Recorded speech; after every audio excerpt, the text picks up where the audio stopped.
Thanks for having me, guys. I'm usually talking to photographers, so it's a bit of a different experience talking to more tech and design type people, and that's sort of the world I was involved in more 5, 6, 7 or 8 years or so ago, with actually a few of the people in here. Looking at you, Joe Hallan. And thanks for coming down when I'm pretty sure Pixar are presenting downstairs. So, is this working? There we go. There's a couple of old shots. So yeah, I mostly work as a photographer, an occasional music video director and maker, and with the work that I do in photography, in whatever I apply it to, be it weddings or portraits or that type of thing, I try and feed in stuff that I grabbed from the old art and digital design world.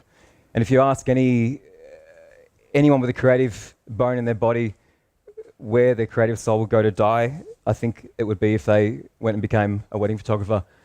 And I think, or I hope, that these are sort of satirical shots put together out of Russia, but it kind of speaks really well to everyone's idea of this genre. And most people are kind of petrified at the idea of wedding photography, either having it applied to themselves or being in that role. But I found it's now an industry that's changed quite a bit, where you can impart a lot of yourself onto the craft and draw in things from a whole range of different backgrounds. And while this isn't only what I do, this represents about 30 or 40% of my stuff day to day, and it feeds a whole lot of other creative things that I'm able to do. And even down to being able to shoot your couples as if they look like they're about to go to a funeral instead of a wedding. And it's put me in a whole lot of really bizarre scenarios, and probably one of the most bizarre ones was this, when I found myself stalking Bruce Springsteen around his assistant's house after he played a tiny little backyard gig in Jersey. And something really central to photography, something really important, no matter what you're applying it to, is this idea of access and trust. And that's important no matter what kind of client service industry you're in, but particularly with photography, when you're in such intimate confines and you're shooting a guy who, by their admission, the hairs on the back of his neck stands up when there's a camera around. So it requires a certain level of trust to be built ahead of time. And a big part of my own shtick, by the way, I didn't bring my fonts, so despite being a designer in a past life, this doesn't look how it intended. So, but it's easy to read, I guess. So a big part of my own shtick is the idea of ambiguity and struggle, and inserting that as a tool as much as possible into my own process or something that I'm making for somebody else. And often it's something you can't sell in the moment. You've got to kind of be at one with that happening while they're not looking, and then sell the idea to them. I've lost count of the amount of times, particularly with music videos, where I've found myself pitching an idea and it'll kind of get brushed aside, but then I realized, and then we kind of loop back to it and end up doing exactly the idea in the first place after iterating through a whole lot of ideas that didn't work. And what I found is people can't pre-visualize stuff. They don't have an ability to draw stuff together unless they can see a good example of it. So building that trust for me is about putting ambiguity and struggle into my own workflow as much as possible, and coming up with really wacky solutions to problems so that people know and trust when I pitch an idea that's a little bit left of center, they'll accept it. And I really love what Frank Zappa has to say about that. Remember the 60s, that era that a lot of people, have these glorious memories of, which they really weren't that great those years. But one thing that did happen during the 60s was some music of an unusual or experimental nature did get recorded and did get released. Now look at who the executives were in those companies at those times. Not hip young guys. These were cigar-chomping old guys who looked at the product that came and said, I don't know. Who knows what it is? Record it, stick it out. If it sells, all right. We were better off with those guys than we are now with the supposedly hip young executives, who are making the decisions of what people should see and hear in the marketplace. The young guys are more conservative and more dangerous to the art form than the old guys with the cigars ever were. And you know how these young guys got in there? The old guy with a cigar, one day goes, well, I took a chance. It went out and we sold a few million units. All right, I don't know what it is. Well, we got to do more of it. I need some advice. Let's get a hippie in here. So they hire a hippie. They bring in a guy with a long hair. Now, they're not going to trust him to do anything except carry coffee and bring the mail in and out. He starts in there. He's carry the coffee. Well, we can trust him. He brought the coffee 4 times on time. Let's give him a real job. Okay, he becomes an A&R man. From there, moving up and up and up. Next thing you know, he's got his feet on the desk. And he's saying, well, we can't take a chance on this because it's just simply, that's not what the kids really want. And I know, and they got that attitude. And the day you get rid of that attitude and get back to, who knows, take a chance, that entrepreneurial spirit where even if you don't like or understand what the record is that's coming in the door, the person who is in the executive chair may not be the final arbiter of taste of the entire population, So much love for that dude. And I realize that kind of, his shtick there kind of ignores the commercial reality of problem solving. But I think there's a lot to be taken just from that idea of who knows. And that's what I try and insert into a lot of the work that I do in embracing ambiguity and struggle. And something that really interested me, so this is really heavily photography based, so I hope that you can kind of draw the connections between whatever you're doing. Something I really love about looking at images from over 100 years ago is that when we see family shots or portraits from centuries past, it's really easy to fall back and just assume that they didn't have a sense of humor or there was no fun or joviality in there. But in reality, the nature of the tools they had at the time and the techniques and the lack of sensitivity of the film that they used meant that long exposure times meant that they couldn't capture candids in the way that we do now with our iPhones and when we're capturing mass amounts of data. So the human story that we've captured and that we're used to seeing from those eras is of this real kind of stoic thing vibe that isn't necessarily representative of what it was. And as far as storytelling, I find that so interesting because it doesn't matter if it's a real or a real truth or something false or fabricated. So I'm super fascinated about this idea of what makes something, a piece of technology, obsolete. This shot here was probably taken on a camera not too dissimilar from this, which is about 100 years old. It's a German wooden bellows camera, and it's about as lo-fi as it gets. It's literally a dark box with a back that you can slide a bit of film into to capture, and then some glass at the front. It doesn't get any more incomplex than that. And Sally Mann is a photographer in the States who created a full body of work on her own family called Immediate Family, where she photographed them on a camera 4 times as large as this, and you put the cloth over your head. And the way what that imparts onto the story of her family when she's capturing it is so profound and interesting because it slows her right down, forces her to be more present, and forces her to pull a different story out of the people that she's photographing in an entirely different way to how we would do it now with our iPhones. So it got me thinking on this idea of old and new, and humans kind of regard technology and innovation as this kind of, or from a consumer point anyway, as a really linear kind of curve. But in reality, we take something useful from this new thing that superseded the old thing, and then in the process also throw out 90% of all this other stuff that we see as being kind of superfluous. And there's not really a better example I can think of now than the wave of vinyl and the resurgence of that, or even film photography for that matter, in how producers are now deferring back to old analog production methods to pull out things in a more easy and efficient way that digital can't replicate. And some people use abstract terms for that, like humanizing and that type of thing. And photographically, this is a kind of nice example of what the type of image you can make out of these cameras. You've got this, and to me, this is more futuristic than what we get out of all this new, crazy, high-tech electronic gear. The amount of surreal 3D pop and ethereal swirling that you can produce with a $250 camera, kind of blows my mind. And you can't create an image like that out of the newest $50,000 studio camera. You have to get a camera that'll take an image on a negative this big, not an iPhone sensor that's the fraction of the size of a fingernail. And I'm sure some of you guys saw the no phone thing that came out a few years ago. And this was kind of a satirical jab at the idea of us having these devices that can do everything and supposedly make our lives that much better.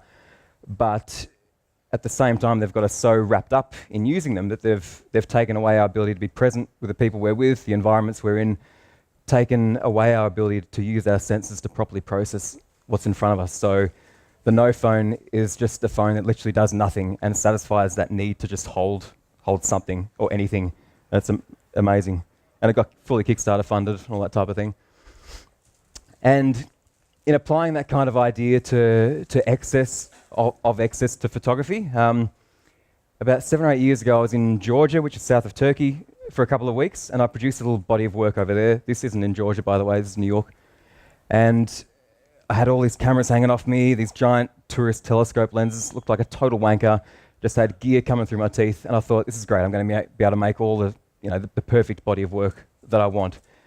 And when I got home, I realized I'd made possibly the worst collection of images that I'd ever made, because the entire time I was completely removed from being present and instead focused on what choice I was going to use to impart on something. What was the best thing I had in my arsenal to get the best out of a scene, rather than using the power of lack of choice to move away from focusing on a tool and instead making the best out of what you've got.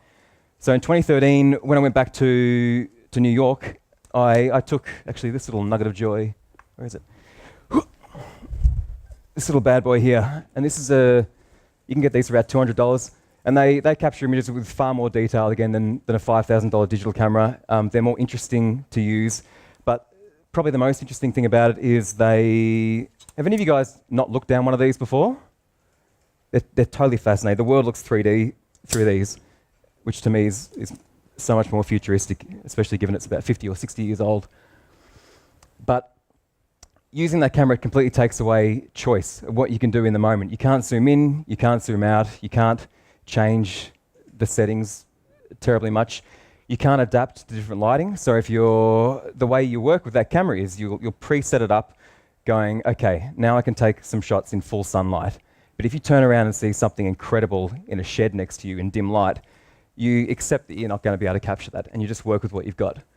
But the main thing that comes out of using this gear that removes all the variables of choice is that you completely become present with the situation you're in. And it made me make one of the more interesting bodies of work that I've done over a 2-week period, and it was just casual street stuff.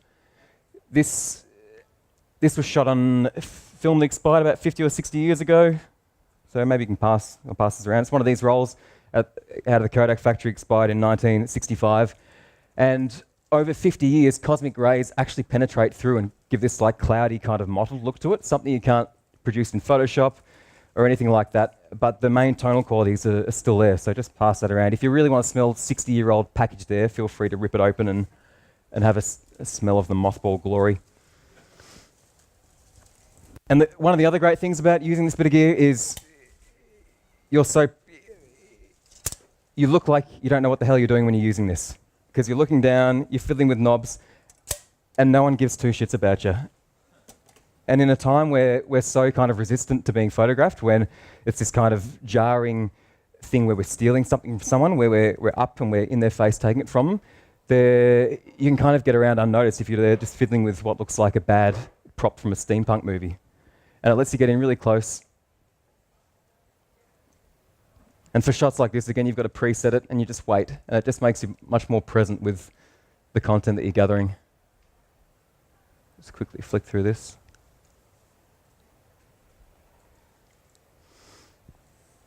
Again, on the really, really old film. This guy here was actually a Vietnam vet, and he saw me with the camera on a table at a cafe outdoors in Manhattan. And he wheeled up and he told me these crazy stories of the Vietnam War, and we ended up hanging out for an entire week, purely because he got drawn to this old, bizarre-looking thing.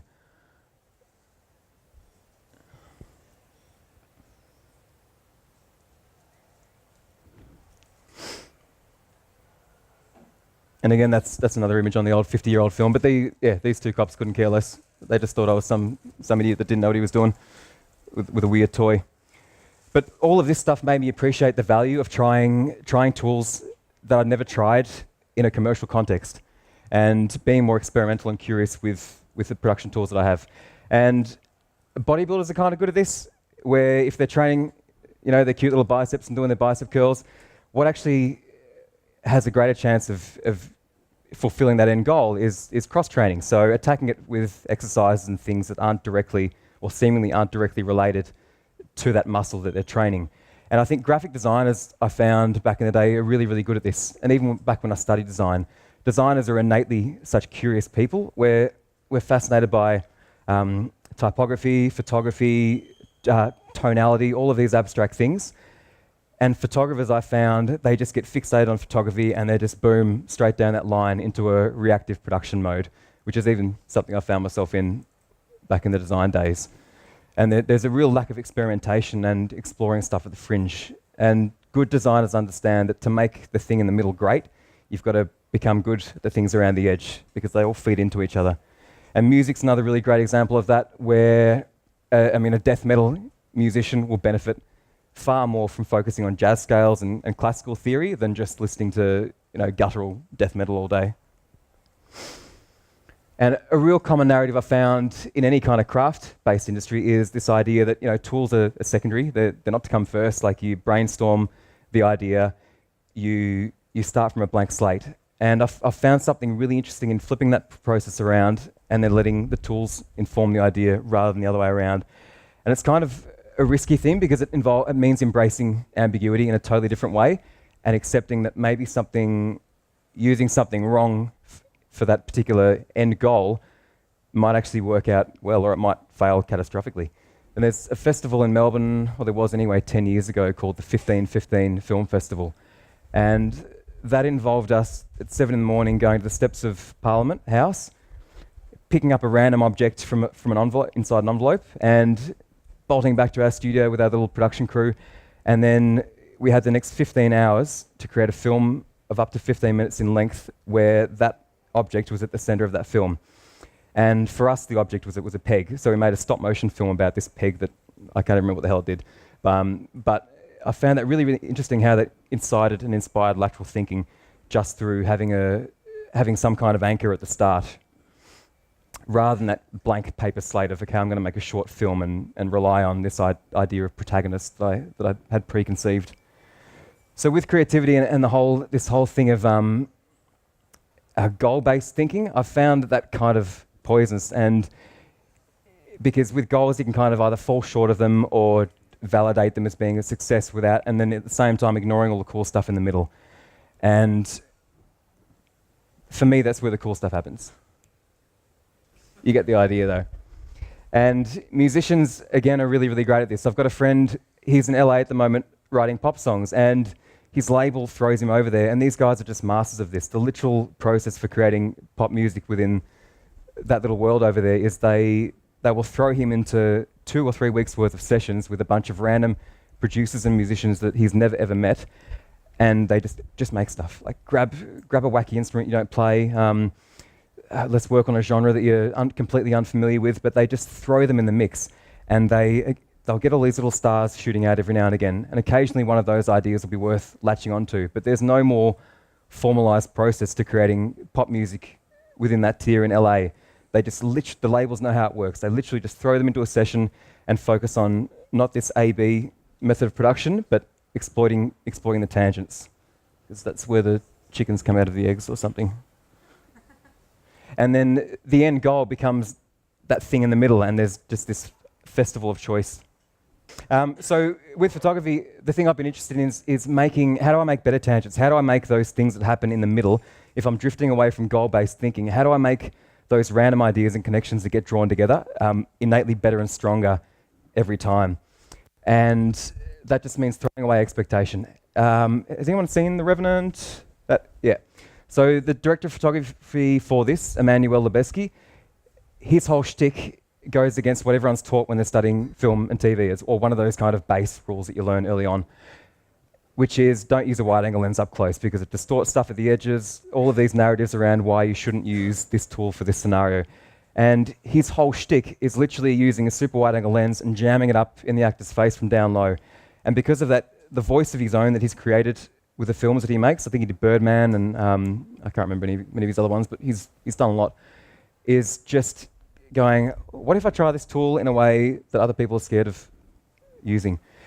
The only time I ever got to understanding light was when I rocked up to a shoot like this with all of this studio lighting gear and stuff, and then just threw it away and said, stuff it, I'm just going to do the entire shoot with one little window light or one god-awful fluoro thing hanging from the roof. And the profound, tangible way that makes your brain start doing gymnastics and drawing connections between other things you've done in your past, I found super, super interesting. So how do we create better tangents? Calculated masochism, we open ourselves up to experiences that we think are in polar opposite or contention to what we're doing. A photographer called Sven Marx, he tours the world with this really interesting body of work, but his full-time job is actually as a bouncer in Berlin, and his intersection of images to create his photographic voice are shooting high up and shooting kind of wide on 35mm film. But his combination of things are completely unique to him. This is an illustration from an old illustration teacher I had about 10 years ago, and to me that's so contemporary until you go into a gallery and realize that the same approach to line work and iconography of human forms existed 800 years ago. So now to the buzzword that's kind of left me with my tail between my legs today, because I'm very well aware of how worn this is. How do we wrap metrics around something abstract and beautiful, such as creating a craft? Introducing the new Nike Plus FuelBand SE. The device that earns you Nike Fuel. The universal way to measure all kinds of activity. It tracks your entire day, the intensity of your workouts, and displays your progress towards a daily goal. It stays constantly connected to your iOS device so you can stay motivated with move reminders, cheers from friends, and game-like challenges. It's the smart, simple, fun way to get more active. They gamified fitness, something people see as a bit of a drag, by wrapping metrics around it and a challenge kind of ecosystem. My Quit Buddy did the same with quitting smoking. So they've wrapped numerical metrics around how much money you're saving, how much tar is no longer in your lungs, how much better certain parts of your body are now, all of that type of thing. And they kind of make it compelling to quit smoking. So it became pretty, more compelling than just being healthy is. And we're motivated by competition, goals, and leveling up. And something I found with photography, we're motivated by telling everyone about it. And within my little circle of shooter friends, we crafted good work when we got out there experimenting and then just sharing stuff together and creating weird, wacky stuff. So if we're looking at a craft, and if the idea is to throw disparate things together and connect seemingly opposing ideas, you can usually find a bucket of variables that are going to apply to any craft, be it design or painting or whatever. And in photography, it might look something like this. So in any photograph, you've got type of light, you've got the medium, in this case, a Polaroid, you've got depth of field, whether shallow or whether there's a lot of blur or whether everything's in focus, all of these things. And we're kind of innately predisposed to thinking that some of these combinations lie within each other and have to exist together, when that's not the truth at all. And if we look at Davis Ayer, his intersection of things is old Polaroids, double exposures, and then he paints the Polaroid in the dark with these other weird chemicals that totally mess with the emulsion, and no one else has the voice that he has with that. Bruce Gilden, his intersection of things is shooting street photography, down up in their face, holding an off-camera flash, totally invasive, but the body of work and the way and the story, the human story he tells through that intersection of things is totally unique, I think, and totally different to the way that I captured street images. Philip Lorscher Decoyer fits and hides flashes in underpasses so that when people are passing through, he's hiding off 50 meters away and shooting them while they're getting flashed and going, what the fuck was that? And his images are so cinematic and look like they're crafted out of a movie, but they're this beautiful intersection of candid and stage lit. So with photography, we can kind of wrap that idea into an app, and this is closing it off now, where we can automatically draw those things together. And if we accept there's a bucket of variables, and the map that I showed you before, there's about 20 or 30 under each one. So we can create a challenge generator to inspire people to throw combinations together that they hadn't ever thought of putting together before. So today I'm going to take a candid portrait on a camera I'm uncomfortable with, and there's kind of a layer of abstraction there that lets people interpret that in a different way. For me, this camera might be uncomfortable or in binary opposition to how I would capture street stuff. But again, we don't think to try something unless we see an example of it done or something telling us to put those together. Today I'm going to take an excitable selfie. These are ones generated by the app. Today I'm going to take a candid as a long exposure on a TLR, which is this little bad boy here. Today I'm going to take an open shade, angry, forced perspective, documentary, tableau vivant as a cinemagraph on a 6.5/4.5 camera while kind of far away through a spray of mist. And that's a really complex one that's drawing one element from all 8 buckets. And it's inspiring people to go, okay, I've never heard of a tableau vivant. What the hell is that? It's actually a technique in use for hundreds and hundreds of years that painters developed. But it's kind of more about having an encyclopedia where you can then check out these techniques that you've never thought of using before, and then be able to use that in context of another combination. And that actually builds up your creative vocabulary in such a profound, tangible way. So that is going to be on there if you feel like perusing it at any point. And it's pretty easy to imagine that later on you could gamify it further by adding a scoring metric, whereby the idea is if you get a higher score, it means nothing. It doesn't mean you're better or you beat somebody, but it means you've tried a greater combination of things, so you've got more nuts and bolts in your head to draw from at a time when you need to solve a problem. And I think that's where it's kind of at. So that's kind of it. I hope that was vaguely useful and somehow applicable to whatever you guys are doing.